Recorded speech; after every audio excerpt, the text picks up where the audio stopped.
കുളിക്കാൻ പോയ ആളെ ഞാൻ പറഞ്ഞു ആളെ ഇവിടെ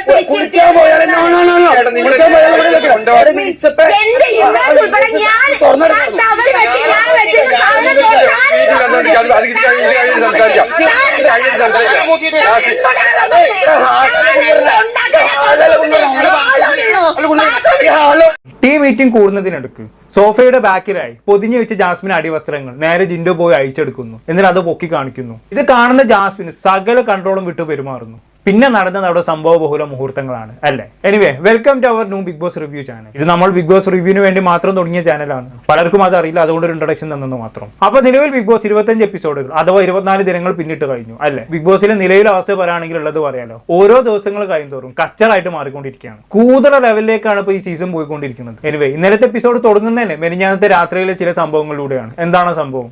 ജിൻഡോനെ ഫ്ലോർ അടിച്ച് വാരാൻ വേണ്ടി ഏൽപ്പിച്ചു. അങ്ങനെ ജിൻഡോ എന്താക്കിയ ഫ്ലോർ അടിച്ച് വാരുന്നതിന്റെ അടുത്ത് ചൂരിന്റെ അടിഭാഗം ചെത്തണം എന്നൊരു തോന്നൽ പുള്ളിക്കാരന് വരാണ്, കുറച്ചുകൂടി സ്മൂത്ത് ആയിട്ട് അടിച്ച് വരാൻ വേണ്ടിയിട്ട്. അങ്ങനെ പുള്ളിക്കാരൻ എന്താക്കാണ്, നേരെ അടുക്കളയിലേക്ക് പോവാണ്. എന്നിട്ട് കത്തി എടുക്കാണ്. കത്തി എടുത്തിട്ട് എന്താക്കാണ്, ആ ചൂരിന്റെ അടിഭാഗം ഇങ്ങനെ കട്ട് ചെയ്യുക. കട്ട് ചെയ്തതിനു ശേഷം ജിൻഡോ എന്താക്കാണ്, ആ കത്തി കഴുകാതെ, ഭക്ഷണം മുറിക്കുന്ന കത്തിയാണ്, ആ കത്തി കഴുകാതെ നേരെ അവിടെ തന്നെ കൊണ്ടുപോയി വെക്കാണ്. ഇത് പലരും കണ്ട് നേരെ പോയി പാർലൂമംഗങ്ങളായിട്ടുള്ള രശ്മിന്റെ അടുത്തും അർജുന്റെ അടുത്ത് പോയി റിപ്പോർട്ട് ചെയ്തു.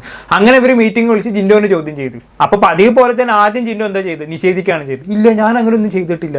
പിന്നെ ഞാൻ അടിച്ചു വാരം പോയ സമയത്ത് എനിക്ക് അടിഭാഗം മുറിച്ച് കൂട്ടണമെന്ന് തോന്നി. അപ്പൊ ഞാൻ എന്താക്കി, പോയി കത്തിയെടുത്ത് ഇങ്ങനെ കട്ട് ചെയ്യാൻ വേണ്ടി പോയി. പിന്നെ വേണ്ടെന്ന് വെച്ചാൽ ഞാൻ അവിടെ കൊണ്ടുപോയി വെച്ചെന്നുള്ളതാണ്. അങ്ങനെ ആകുമ്പോൾ കഴിക്കേണ്ട ആവശ്യമില്ലല്ലോ എന്നുള്ള ലെവലിൽ പുള്ളിക്കാരൻ ഐസാരി ഒരു തൊടിന്യായം പറയാൻ നോക്കിയതാണ്. പക്ഷെ അവിടെയുള്ള 2-3 വേറെ ആൾക്കാർ ഇത് കണ്ടിട്ടുണ്ടായിരുന്നു. ഐ വിറ്റ്നസ് എന്ന രീതിയിൽ അവരെന്താക്കി അവിടെ രംഗത്ത് വന്ന്. അപ്പൊ സ്വാഭാവികമായും പുള്ളിക്കാരൻ കുടുങ്ങി, സമ്മതിച്ചെടുക്കാന്നല്ലാണ്ട് വേറെ നിവർത്തിയില്ലല്ലോ. അതോടെ പുള്ളിക്കാരൻ വീണെടുത്ത് കിടന്ന് ഉള്ളാൻ തുടങ്ങി. അത് പിന്നെ എനിക്ക് ഓർമ്മയില്ലാഞ്ഞിട്ടായിരിക്കും, ഞാൻ അങ്ങനെ കട്ട് ചെയ്തിട്ടുണ്ടാവും, എനിക്ക് ഓർമ്മയില്ലാത്തതായിരിക്കും എന്നുള്ളത്. പെട്ട് അപ്പോഴും പുള്ളിക്കാരൻ ഞാൻ ചെയ്ത് തെറ്റാണെന്ന് സമ്മതിച്ചിരുന്നില്ല കേട്ടോ. സാധാരണ രീതിയിൽ ഇങ്ങനെ പെട്ടെന്ന് കാണുന്ന സമയത്ത് ജിൻഡോ ചെയ്യുന്ന പരിപാടി എന്താ, മറ്റുള്ളവരുടെ ശ്രദ്ധ വേറെ കാര്യത്തിലേക്ക് തിരിപ്പിക്കാൻ നോക്കുമല്ലേ. ഇവിടെയും ജിൻഡോ അങ്ങനെ ചെയ്തെന്നുള്ളതാണ്. പിടിക്കപ്പെട്ടെന്ന് കണ്ടപ്പോൾ പുള്ളിക്കാരൻ എന്തൊക്കെ നേരെ സോഫയുടെ ബാക്കിലേക്ക് അങ്ങോട്ട് പോയി. എന്നിട്ട് ചെയ്ത പരിപാടി എന്താണെന്നുള്ളത് നമുക്കൊന്ന് കണ്ടോക്കാം. കുളിക്കാൻ പോയ ആളെ ഞാൻ പറഞ്ഞു ഇവിടെ 10 വട്ടം പറഞ്ഞു, വസ്ത്രങ്ങളടക്കം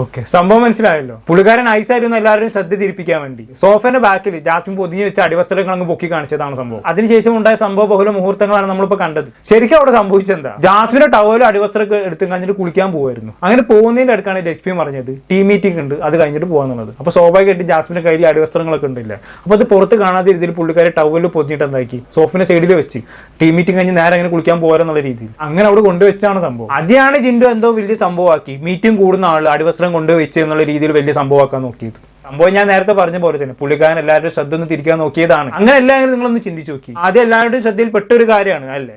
അങ്ങനെയാണെങ്കിൽ ജിൻഡോക്ക് മീറ്റിംഗ് തുടങ്ങുന്നതിന് മുമ്പ് പറയാമായിരുന്നു, അതല്ലെങ്കിൽ മീറ്റിംഗിന് തുടക്കത്തിൽ പറയാമായിരുന്നു സോഫയുടെ ബാക്കിൽ എന്തോ അടിവസ്ത്രം പോലെ കാണുന്നുണ്ട്, അതിന് ഉടമസ്ഥ ആരാണെങ്കിലും നേരെ റൂമിൽ പോയി കൊണ്ട് വെക്കാന്നങ്ങ് അനൗൺസ് ചെയ്യായിരുന്നു അല്ലേ. പക്ഷെ അപ്പോൾ അതൊന്നും ചെയ്തില്ല. പുള്ളിക്കാരനെതിരെ ഒരു അലിഗേഷൻ വന്നപ്പോൾ, ആ ചൂരിന്റെ അലിഗേഷൻ വന്നപ്പോൾ നൈസായിട്ട് അതിൽ നിന്ന് ശ്രദ്ധ തിരിക്കാനുള്ള ഒരു അവസരമായിട്ട് ഇതങ്ങ് കണ്ട് എന്നിട്ട് നൈസായിട്ട് അതങ്ങ് ഉപയോഗിച്ചില്ലേ.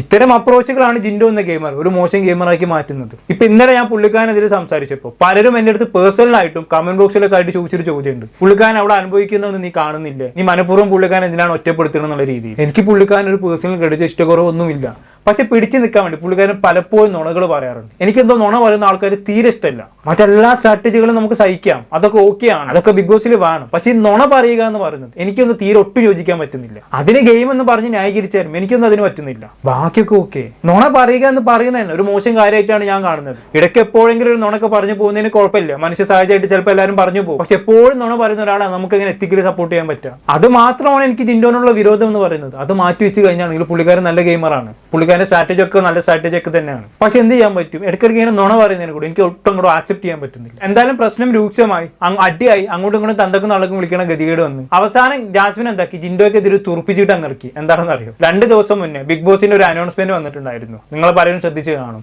ജാസ്മിനും ഗബ്രിയും ഡ്രസ്സിംഗ് റൂമിൽ പോയിരുന്ന സമയത്ത് ഡ്രസ്സിംഗ് റൂമിൽ ഇരിക്കാൻ പാടില്ല, മൈക്ക് അഴിച്ചോ മൈക്ക് ഇട്ടോ അവിടെ ആരും ഇരിക്കാൻ പാടില്ല, അത് ഡ്രസ്സ് മാറ്റാനുള്ളതാണെന്നും പറഞ്ഞുകൊണ്ട് 2 ആളോടൊന്ന് പായിപ്പിച്ചിട്ടില്ലായിരുന്നു. അത് ബിഗ് ബോസ് വലിയ രീതിയിൽ അനൗൺസ് ചെയ്തുകൊണ്ടാണ് പായിപ്പിച്ചത്. എല്ലാവരും അത് അറിയുകയും ചെയ്തിട്ടുണ്ടായിരുന്നു. നമ്മൾ അന്നത് റിയാക്ട് ചെയ്തതോ. അപ്പൊ ആ സമയത്ത് എന്തോ ഒരു ഡയലോഗ് ജിൻഡോ അടിച്ചിട്ടുണ്ടായിരുന്നു. ആ ഡയലോഗ് അടിച്ചത് ജാസ്മിൻ അറിയുകയും ചെയ്തു.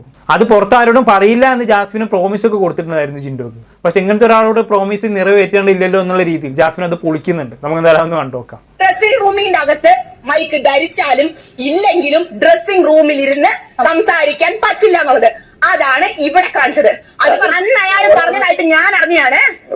ആ ഡ്രസ്സിംഗ് റൂമിൽ കയറി അവള് ഡ്രസ്സ് മാറാൻ നേരത്തെ അവൻ പുറത്തിരുന്ന് കണ്ടതിനപ്പുറം ഒന്നും വരില്ലല്ലോ പറഞ്ഞു. പറഞ്ഞു വേറൊന്നും എന്ന് ഇയാള് പറഞ്ഞു. പക്ഷെ ഇയാള് അത് എന്റെ അടുത്ത് മാറ്റി പറഞ്ഞത് നോറയും ശരണ്യയും പറഞ്ഞു എന്നാണ്. ദേവൻ തമ്പ്രാനെ ഞാനിത് അറിഞ്ഞിട്ട്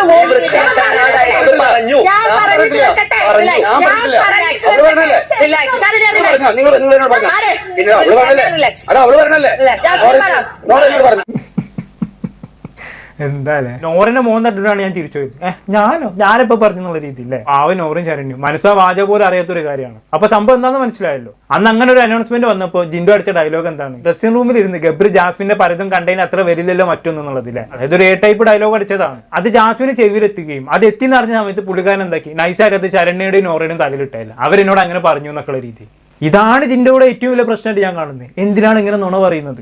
അങ്ങനെ ഒരു അനൗൺസ്മെന്റ് വന്നപ്പോൾ ജിൻഡോ അങ്ങനെ ശരിക്കും ഒരു ഡയലോഗ് അടിച്ചിട്ടുണ്ടായിരുന്നെങ്കിൽ ഒരിക്കലും ഞാൻ പൂർണ്ണമായി ജിൻഡോനെ എതിർക്കില്ല.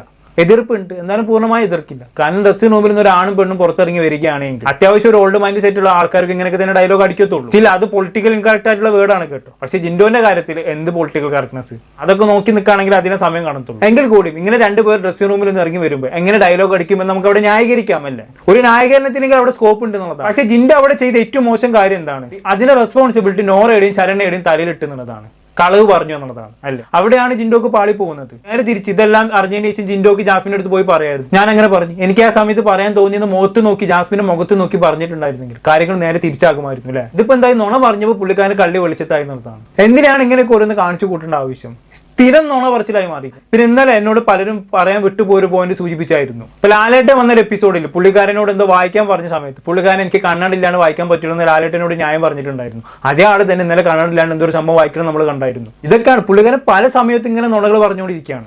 ഇനി ബാക്ക് ടു ആ ഡ്രസ് ഇഷ്യൂലേക്ക് വരികയാണെങ്കിൽ അവിടെ ഒരു കൂട്ടൻ ഡ്രസ്സിനുള്ളിലാണല്ലേ ജാസ്മിൻ ഇന്നർ വെച്ചിട്ടുള്ളത്. ആ ഡ്രസ്സ് ഒന്നും കാണാതെ ജിൻഡോ അകത്തിരുന്ന് ഇന്നർ മാത്രം എടുത്ത് പറഞ്ഞെന്തിനാന്നുള്ളതാണ്.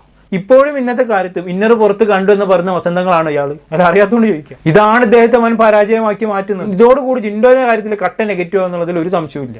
ഇപ്പൊ ഇന്നലെ ജിൻഡോനെ ഞാൻ എതിർത്ത് സംസാരിച്ച സമയത്ത് പലരും അത് കൂടിപ്പോയി എന്ന് സൂചിപ്പിച്ച സമയത്ത് എനിക്കൊരു മനസ്താപം ഉണ്ടായിരുന്നു. ഇത്രക്കും പറയേണ്ടില്ലായിരുന്നു. എന്തൊക്കെയാണെങ്കിലും പുള്ളിക്കാരൻ ഗെയിം കളിക്കുന്നുണ്ടല്ലോ. അപ്പൊ ഇന്നലത്തെ പോലെയാണ് ഇന്നെങ്കിൽ പുള്ളിക്കാരനെ കുറിച്ച് നല്ല 2 വാക്ക് പറയാമെന്ന് ഞാൻ മനസ്സുകൊണ്ട് കരുതിയിട്ടുണ്ടായിരുന്നു. പക്ഷെ ഇന്നത്തെ എപ്പിസോഡിൽ ഇങ്ങനെയൊക്കെ കാണിച്ചു കൂട്ടി കാണുമ്പോൾ എങ്ങനെയാണ് നല്ലത് പറയാൻ തോന്നുന്നത്? നിങ്ങൾ തന്നെ ഒന്ന് പറ.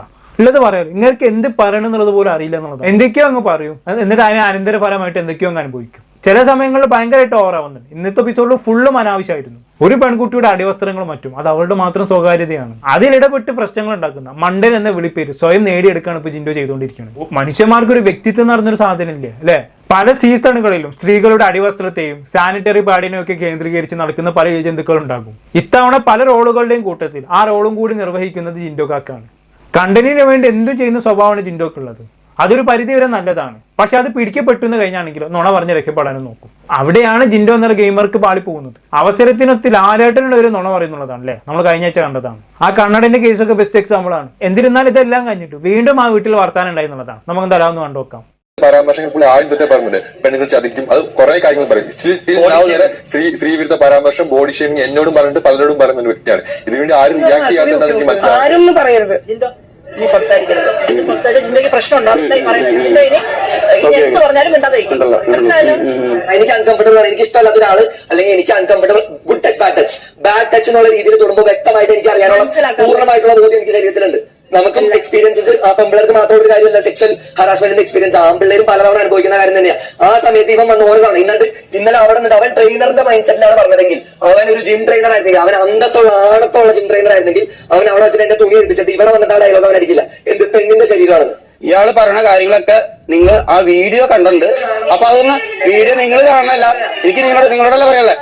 ഞാൻ പറഞ്ഞ കാര്യം ചെയ്ത കാര്യങ്ങളൊക്കെ വീഡിയോ കണ്ടത് ജനം ഒന്ന് കണ്ടത് എനിക്ക് നിങ്ങളോട് ജനം നല്ലോണം കണ്ടിട്ടുണ്ട്, ജനത്തിന് നല്ലോണം മനസ്സിലാവുകയും ചെയ്തിട്ടുണ്ട്. സംഭവം മനസ്സിലായല്ലോ. ഇന്നലെ ഗബ്രി ഷർട്ട് അയച്ച സമയത്ത് നിന്റെ ബോഡി പെണ്ണിന്റെ ബോഡി ആണല്ലോ എന്ന് ജിൻഡോ ഡയലോഗ് അടിച്ചിട്ടുണ്ടായിരുന്നു. അതിനെ കുറിച്ചാണ് ഇപ്പൊ സംസാരിച്ചത്. എനിവേ മൊത്തത്തിൽ പറയുകയാണെങ്കിൽ സ്റ്റിൽ ഇപ്പോഴും ഞാൻ പറയാണ് ജിൻഡോ നല്ലൊരു ഗെയിമറാണ്. എങ്ങനെ മറ്റുള്ളവരെ പ്രൊവോക്ക് ചെയ്ത് ഒറ്റപ്പെടൽ സ്ട്രാറ്റജി യൂസ് ചെയ്ത് മുന്നോട്ട് പോകാന്നുള്ളത് ജിൻഡോക്ക് നല്ലോണം അറിയാം. പക്ഷെ ഇതിനെല്ലാം തകർക്കുന്നത് ജിൻഡോയുടെ നുണ പറയുന്ന സ്വഭാവമാണ്. അത് മാറ്റാത്തിടത്തോളം കാലം ജിൻഡോക്ക് കൂടുതൽ നെഗറ്റീവായി മാറാൻ സാധ്യതയുള്ളൂ. ഇനി ഇത് പറഞ്ഞത് കാരണമായിട്ട് എന്നെ ആരും ജാസ്മിൻ സപ്പോർട്ടർ ആക്കി മാറ്റാൻ നിൽക്കണം. അങ്ങനെ സപ്പോർട്ടർ ഹീറ്റർ ആക്കി മാറ്റാൻ നിൽക്കുകയാണെങ്കിൽ അതിനെ നിങ്ങൾക്ക് സമയം കാണത്തുള്ളൂ. എനിക്ക് എവിടെയാണ് ന്യായം എന്ന് തോന്നുന്നത് അവരെ ഭാഗത്തുനിന്ന് സംസാരിക്കും. ഇന്നലെ തൃശ്ശൂർ ജാസ്മിന്റെ ഭാഗത്ത് ന്യായം തോന്നി, ഞാൻ ജാസ്മിന്റെ ഭാഗത്തുനിന്ന് സംസാരിച്ച്. ഇനി നാളെ ജാസ്മിൻ എന്തെങ്കിലും മോശം ചെയ്താണെങ്കിൽ ഞാൻ ജാസ്മിനെതിരെ വീഡിയോ ചെയ്യും. That's it. ഇത്രയൊക്കെ തന്നെ എനിക്ക് പറയാനുള്ളൂ. എന്താണ് ഇതിനെക്കുറിച്ചുള്ള നിങ്ങളുടെ അഭിപ്രായം താഴെ കമന്റ് ബോക്സിൽ രേഖപ്പെടുത്തുമല്ലോ. പിന്നെ പുതിയ ചാനലാണ്, ഇഷ്ടപ്പെട്ടിട്ടുണ്ടെങ്കിൽ സബ്സ്ക്രൈബ് ചെയ്യാനും ബെല്ലൈക്കൺ അമർത്താനും മറക്കരുത്. അപ്പോൾ അടുത്ത ദിവസത്തെ അടുത്ത എപ്പിസോഡ് റിവ്യൂ ആയിട്ട് വീണ്ടും കാണാം.